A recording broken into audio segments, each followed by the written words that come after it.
Hi, I'm Karen. We're here at Montavilla Sewing Center, and today we're talking about the Baby Lock Presto 2.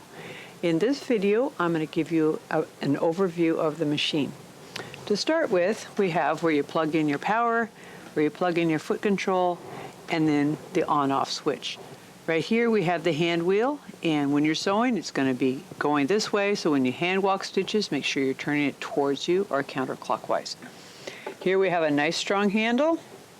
Up here is the dial for the presser foot pressure. Most of the time you just kind of want to leave it right at 3, but if you need to adjust it, it regulates how tightly the presser foot pushes against the fabric.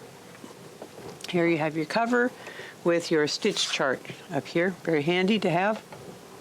Here's where you wind your bobbin, the bobbin winder spindle, and this is the thread guide for when you wind your bobbin.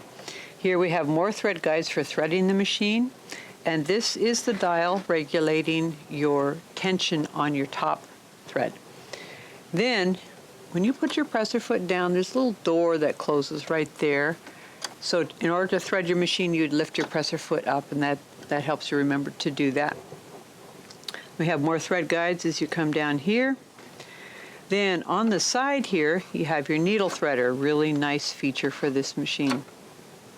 There's a thread cutter, so once you're done sewing, you can just cut your thread like that. And then in back here is our presser foot lifter, and you can lift it extra high if you have lofty or spongy fabric that you need to put under your presser foot. Then back here we have the buttonhole lever, and this is what's going to be useful to make sure that you get the correct length of buttonhole. And there's a procedure to do that. It really makes nice buttonholes.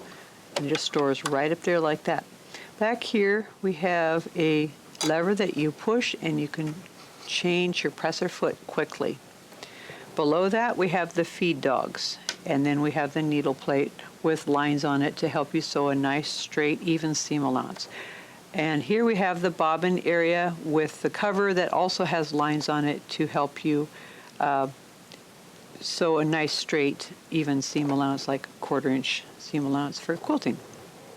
And then we have our accessory tray here. We've got a nice big area to store all your accessories. There's also a compartment in back for storing lesser used accessories.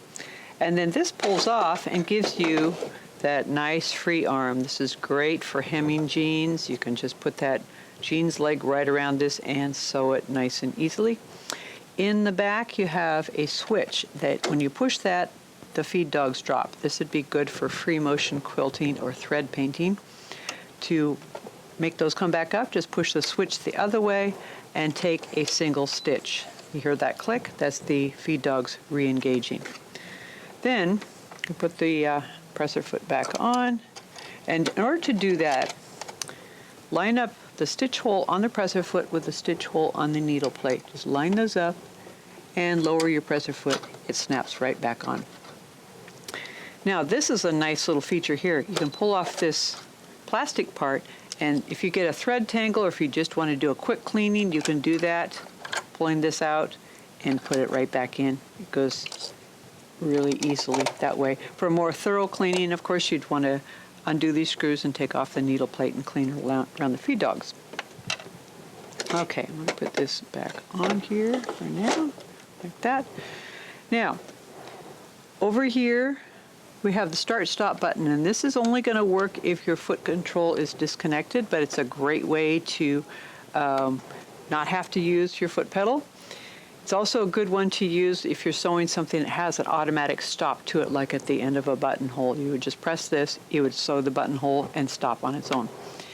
This is your reverse button. As long as you push this, the machine will sew in reverse, so that gives you that nice several stitches of a tie-off at the beginning and the ending of your stitch. This is a locking stitch, so basically stitches in place, creating a little knot on the back of your fabric. Similar to this, but this is a little bit neater looking. This, however, I find is a little more secure if I'm trying to make sure that back stitch is there. This is your needle down, needle up button, so when you push this, your needle goes down, push it again, needle comes up. This is your thread cutter key. when you're sewing at the end of your seam, you can press this, it will cut your threads and pull the thread tails to the back. Now you only want to use this after you've been sewing, and of course if you're sewing, make sure you have fabric under there. This is your speed slider. Now this controls the maximum speed that you can go.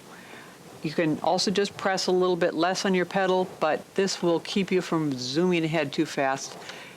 But if you want to zoom ahead, there you go. You can just make it really fast. On the other hand, if you're trying to sew something very precise, or if you're doing free motion quilting, you may want to have this down at a lower speed. Also, having it way down at the bottom is a good way to teach a child to sew who doesn't have quite as much hand-eye coordination. This kind of helps prevent them from sewing too quickly. And then you can move it up as they get better. Here's our LCD screen. It's not a touch screen, it's just an information screen to tell you what's going on. This is our operations panel. Now I will get into more of how to use this in a future video, but this is the overview of this machine. If you found it helpful, give us a like.